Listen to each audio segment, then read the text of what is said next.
Vamos abrir as nossas Bíblias no livro de Mateus.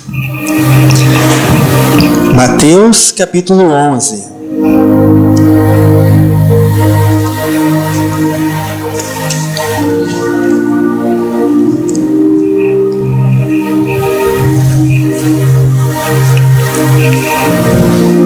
Mateus, capítulo 11, versos 16 ao 19.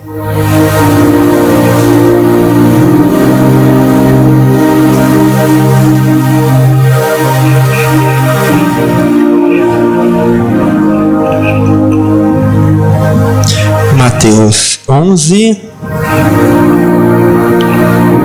16 ao 19. Amém? Vamos ler a palavra de Deus então.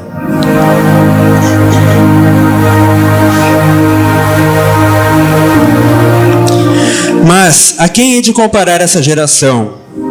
É semelhante a meninos que, sentados nas praças, gritam aos seus companheiros: nós vos tocamos flauta e não dançastes, entoamos lamentações e não pranteastes. Pois veio João, que não comia nem bebia, e dizem: tem demônio. Vem o Filho do Homem, que come e bebe, e dizem: eis aí um glutão e bebedor de vinho, amigo dos publicanos e pecadores. Mas a sabedoria é justificada por suas obras. Vamos repetir essa última frase? A sabedoria é justificada por suas obras. Amém. Podemos sentar.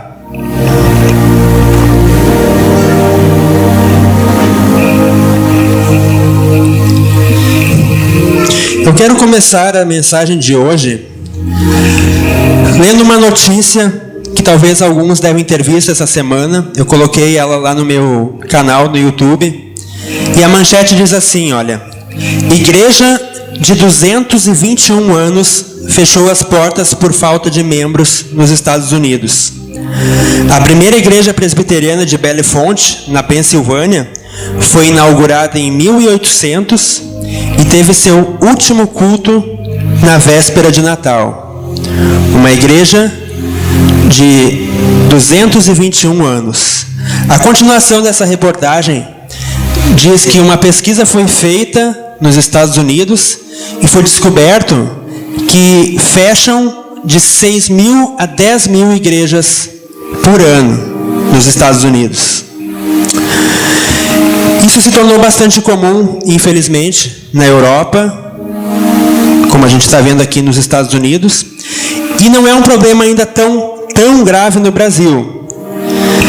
Aqui nós ainda podemos ver igrejas crescerem, igrejas florescerem, igrejas frutificarem, mas ainda assim, nós vemos que em boa parte delas, existe uma estranha indiferença, uma espécie de apatia espiritual que muitas vezes é refletida através do louvor, através da pregação e através do modo de vida dos crentes atuais.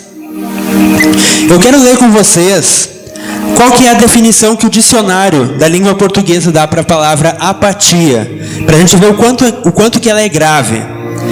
Apatia, segundo o dicionário português, é um estado da alma não suscetível de comoção ou interesse. Ou seja, a pessoa não se comove e não se interessa por nada. É uma condição psicológica de insensibilidade emocional, que pode ser traduzida pela palavra indiferença. Falta de emoção, falta de motivação diante de algo ou de alguma coisa. Entre as características de alguém que sofre de apatia está o desgaste físico, desgaste na nossa carne mesmo, a inércia, aquela vontade de não fazer nada, e uma falta de energia fora do comum. Não se trata daquele cansaço do esforço físico, quando a gente trabalha na obra, ou quando a gente vai para a academia, ou quando a gente corre, e aí a gente está cansado. É um cansaço que não tem explicação. E ele resulta nessa inércia, nessa vontade de ficar parado e numa indiferença. Agora, se a gente somar a palavra apatia com a palavra espiritual, o que nós temos? Nós temos uma indiferença espiritual que tem sido um problema, porque ela tem atingido muitas pessoas em nossos dias. Uma fraqueza, uma falta de disposição para as coisas de Deus. Não dá vontade de orar, não dá vontade de ler a Bíblia, não dá vontade de ir na igreja, não dá vontade de buscar a Deus, e a única coisa que a gente sente é um tédio. É claro que isso sempre existiu, de certa forma. Muitas pessoas ao longo da história já sofreram de apatia espiritual, mas nunca foi um problema tão generalizado, né, tão comum como em nossos dias.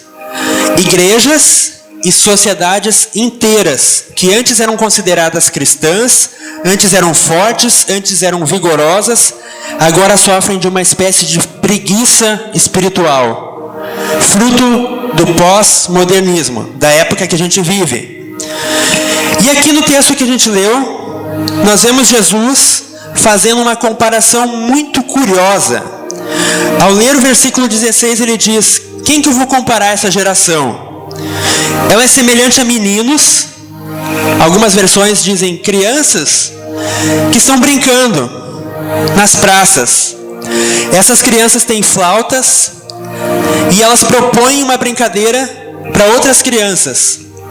Vamos tocar as flautas, esperando que as outras crianças, quando a gente toca uma música alegre, dance, se alegre, mas não acontece nada. Então, as crianças mudam de estratégia, elas começam a cantar canções tristes, esperando então que exista lamentação, que exista choro, que exista tristeza, e da mesma forma não acontece nada. A mensagem desse texto é bastante clara. Jesus está dizendo: vocês estão insensíveis, vocês estão apáticos. Por quê? Porque alegria e choro são o quê? Expressões de emoção, de sentimentos. Uma tribo perdida nos confins da Indonésia recebe a Bíblia pela primeira vez. Qual que é a nossa reação com uma notícia dessa? A gente se alegra? A gente jubila? A gente fica feliz? Ou tanto faz como tanto fez? A igreja, apesar da perseguição na China, ela segue avançando. Nós ficamos felizes? Nós nos regozijamos com uma notícia dessas? Ou não faz diferença uma notícia assim? Grupos radicais sequestram meninas na Nigéria. Ataques à igreja se tornam cada vez mais frequentes. Esse tipo de notícia entristece a gente? Nos preocupa? Nos leva a orar? 6.000 igrejas, 6 a 10 mil igrejas fechando nos Estados Unidos. O que a gente sente com isso? A gente não se entristece quando ouve falar isso, quando uma notícia assim chega aos nossos ouvidos? Não dá uma inquietação? Se não existe nada disso, nós estamos apáticos. Nós estamos indiferentes às coisas que acontecem à nossa volta.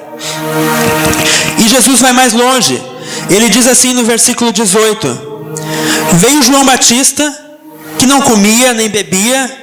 Ele tinha um modo de vida mais austero, mais rigoroso, e uma mensagem também bastante severa. E eles diziam: esse tem demônio. Aí então veio Jesus. Jesus, que comia e bebia, tinha uma atitude mais social, apesar da palavra dele também ser bastante severa. Jesus era mais social com as pessoas. E o que diziam? Esse é um glutão, é um bebedor de vinho.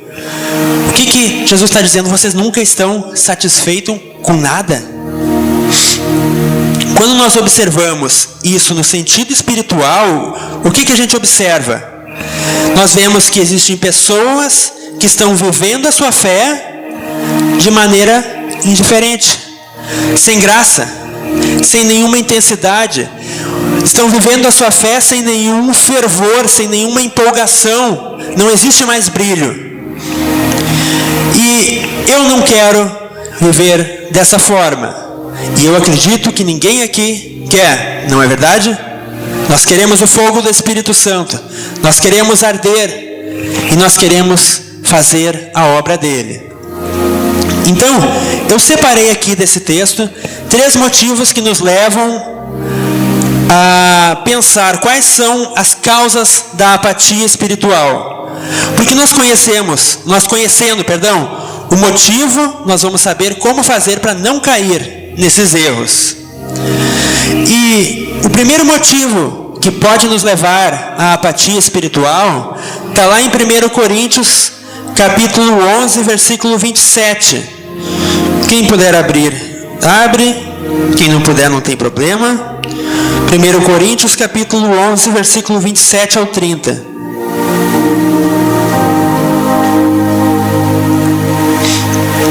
É um texto bastante conhecido. Nós lemos ele toda a ceia. Esse texto diz assim, olha: por isso, aquele que comer o pão ou beber o cálice do Senhor indignamente, será réu do corpo e do sangue do Senhor. Que cada um examine a si mesmo e assim coma do pão e beba do cálice. Pois quem come e bebe sem discernir o corpo, come e bebe em juízo para si. É por isso que há entre vocês muitos fracos e doentes, e não poucos os que dormem. Então, aqui nós vemos Paulo trazendo algumas instruções sobre a ceia do Senhor, e ele está dizendo que aquele que não discerne o corpo de Cristo está tomando a ceia indignamente. Um dos motivos da apatia, ele está colocando aqui, é não discernir o corpo de Cristo. Primeiro motivo, não discernir o corpo de Cristo. A nova versão transformadora da Bíblia, que é uma versão mais moderna, substitui a palavra discernir pela palavra honrar. Aquele que não honra o corpo de Cristo está tomando a ceia indignamente, e por esse motivo existem muitos fracos, existem pessoas doentes e existem até pessoas que estão morrendo espiritualmente. Mas o que é o corpo de Cristo? Se Cristo é o cabeça e nós somos o corpo, a igreja é o corpo de Cristo. Não discernir, não honrar a igreja pode nos deixar doentes, fracos e até nos matar espiritualmente. Mas, irmão, o que é discernir o corpo de Cristo? O que é honrar? Eu quero fazer uma pergunta aqui. Quem aqui é a igreja de Jesus? Não precisa responder. Quem aqui é a igreja? Existe uma pegadinha nessa pergunta, porque sozinho ninguém é a igreja de Jesus. A igreja, ela é uma expressão do coletivo. Nós só somos igreja quando nós estamos reunidos. Jesus diz: quando estiverem 2 ou 3, no mínimo, reunidos em meu nome, então o cabeça estará presente. Porque a igreja é a comparação de um corpo.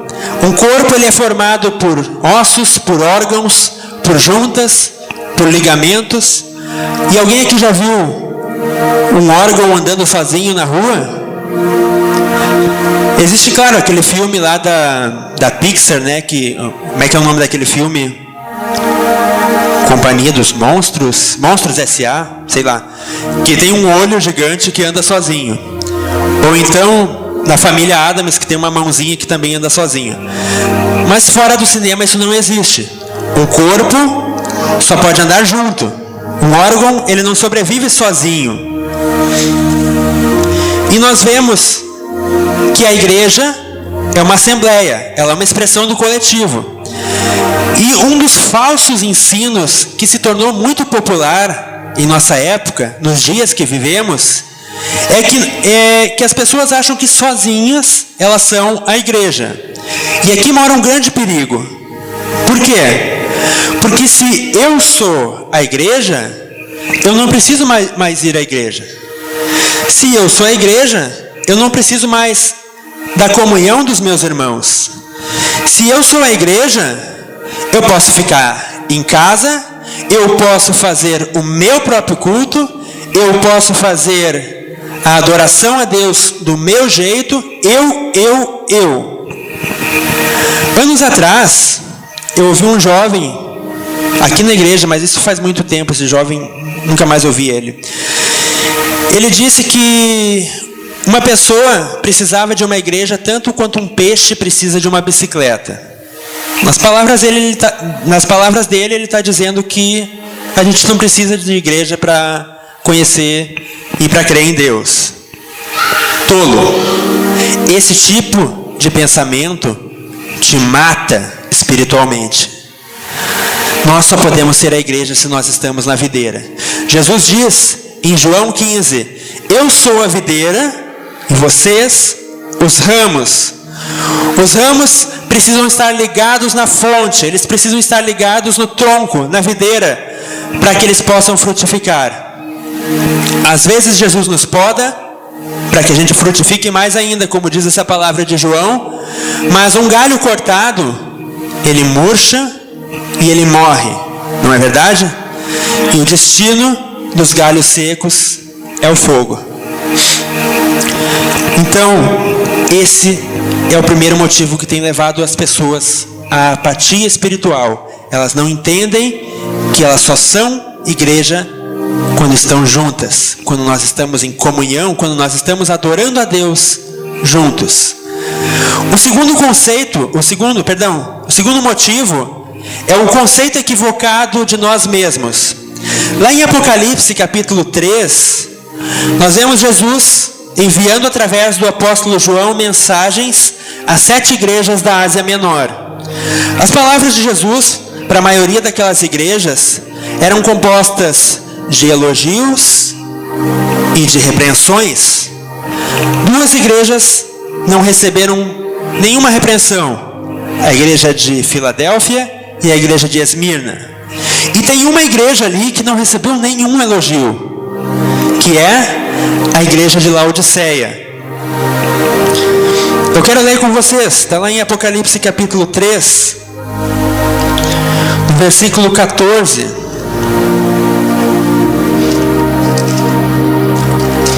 E lá diz assim: ao anjo da igreja em Laodiceia escreve: essas coisas diz o Amém, a testemunha fiel e verdadeira, o princípio da criação de Deus. Conheço as tuas obras, que nem és frio nem quente. Quem dera se fosse frio ou quente. Assim, porque és morno e não és nem quente nem frio, estou a ponto de vomitar-te da minha boca. Pois dizes diz de si mesmo, né? Estou rico e abastado e não preciso de coisa alguma. E nem sabes que és infeliz?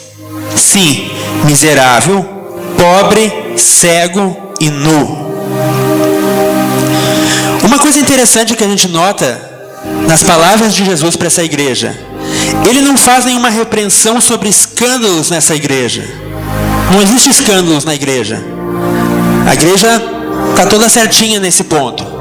Não existem heresias, não existem falsos ensinos. Jesus não faz nenhuma repreensão a respeito disso. Então, qual que é o problema dessa igreja? É o que nós vemos aqui.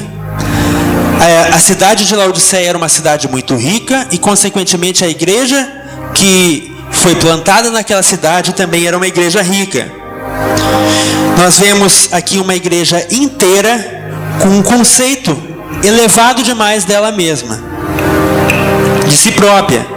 E isso tornou essa igreja morna, tornou a igreja de Laodiceia insensível e indiferente. Mas felizmente para eles e felizmente para nós, Jesus é bom. Jesus é misericordioso e ele dá um conselho. Ele diz assim: aconselho-te que de mim compres ouro refinado pelo fogo para te enriqueceres, vestiduras brancas para te vestires, a fim de que não seja manifesta a vergonha da tua nudez, e colírio para ungir os olhos, a fim de que vejas. Eu repreendo e disciplino a todos quanto amo. Seja, pois, zeloso e arrependa-se.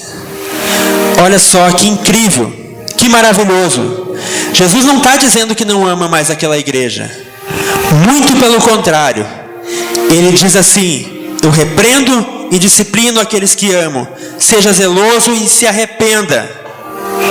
Irmãos, o dia que nós não ouvirmos mais nenhuma palavra de correção, o dia que nós não ouvirmos mais nenhuma palavra de disciplina, que nós não ouvirmos mais nenhuma palavra de confronto, é porque nós já estamos abandonados à própria sorte. Deus já desistiu de nós. Ah, mas Deus não desiste de ninguém. Desiste sim. A música do Marquinhos Gomes está errada. Existem inúmeros versículos da Bíblia que mostram isso. 1 Samuel capítulo 2, versículo 12 ao 17, Deus rejeitou a família do sacerdote Eli, e ele, justamente porque ele se recusava a repreender. Ele se recusava a repreender as pessoas, e especialmente os filhos dele. Em 1 Samuel capítulo 15, versículo 23, diz: visto que rejeitastes, ele também te rejeitou, para que não seja rei. Deus rejeitou Saul. Em Marcos capítulo 3, versículo 28, diz que quem blasfema contra o Espírito Santo não tem perdão. A pessoa que blasfema contra o Espírito Santo torna a própria mente cauterizada. Ela nunca mais vai tentar pedir perdão, ela não vai mais tentar se arrepender, porque a mente dela já foi cauterizada e ela está abandonada à própria sorte. Em Hebreus capítulo 6, versículo 4, nós vemos que os apóstatas são rejeitados. Em Romanos capítulo 1, versículo 28 diz, esse versículo eu quero ler: por haverem desprezado o conhecimento de Deus, o próprio Deus os entregou a um modo de pensar reprovável, para praticarem todo tipo de coisa que não convém. Em todos esses casos, igreja, essas pessoas ainda estão vivas. Elas não é o caso de que elas morreram sem arrependimento. Elas ainda estão vivas, mas já não são mais chamadas ao arrependimento. Elas caminham livres em direção ao inferno. Que Deus tenha misericórdia de nós e continue nos corrigindo e nos repreendendo. Amém? O terceiro problema que pode nos levar à apatia espiritual é o abandono das disciplinas espirituais. Quais são as disciplinas espirituais? Oração, meditação na palavra e jejum. Vamos falar um pouquinho da oração. A oração ela é tão importante, mas tão importante, que lá em 1 Tessalonicenses capítulo 17, Paulo dá um conselho radical. Ele diz: orai sem cessar. É todo dia. Não existe vida espiritual sem oração. E infelizmente a gente vive em meio a uma geração que simplesmente desaprendeu a orar. Quem é cristão, quem é crente há um bom tempo, há mais de 20, 30 anos, sabe que há 20, 30 anos atrás a igreja ora bem mais do que agora, não é? A igreja era bem mais robusta quando o assunto era oração. Se fosse preciso a gente passar a noite inteira orando, a gente passava. Hoje, parece que as pessoas, muitas delas frequentadoras de igrejas, não veem mais sentido em ficar ali 20 minutos, 30 minutos, 1 hora falando, porque aparentemente parece que não acontece nada. Mas irmãos, esse mundo está tão doido, que tem crente que não ora nem pela comida. Parece cachorro, sabe quando a gente põe comida pro cachorro, ele vai lá e... no mínimo pela comida. E tem aqueles que oram só pela comida, que também está errado. Nós precisamos ter uma vida de oração. Como que nós queremos ter um avivamento espiritual, um avivamento individual em nós, como que nós queremos ter uma vida vibrante sem falar com Deus. Quando nós não falamos com Deus, quando nós abandonamos a vida de oração, nós podemos entender uma coisa: o destino daquele que não ora é a apatia espiritual. A segunda disciplina espiritual é a meditação na palavra. O Salmo 1, Salmos capítulo 1, diz: bem-aventurado o homem que não anda no conselho dos ímpios, nem se assenta na roda dos escarnecedores, e diz: antes o seu prazer está na lei do Senhor, e nela medita de dia e de noite. E ele é comparado com o quê?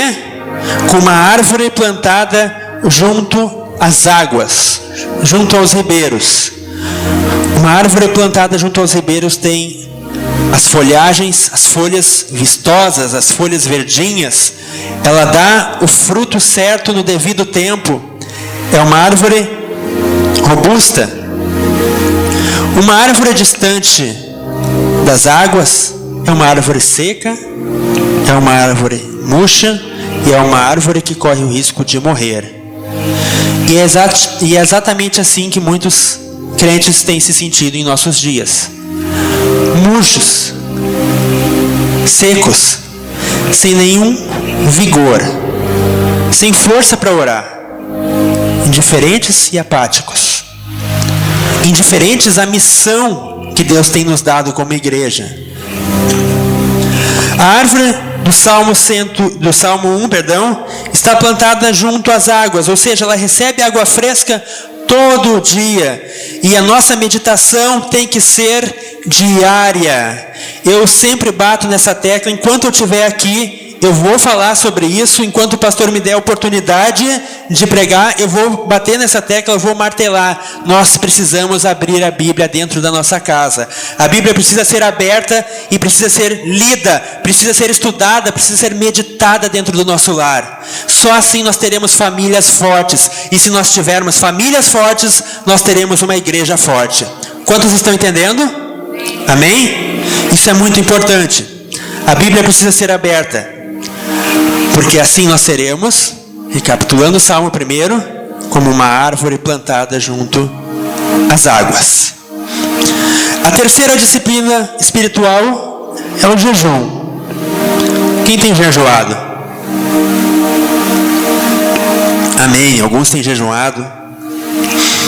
É um hábito que tem sido deixado de lado também, aos poucos, infelizmente.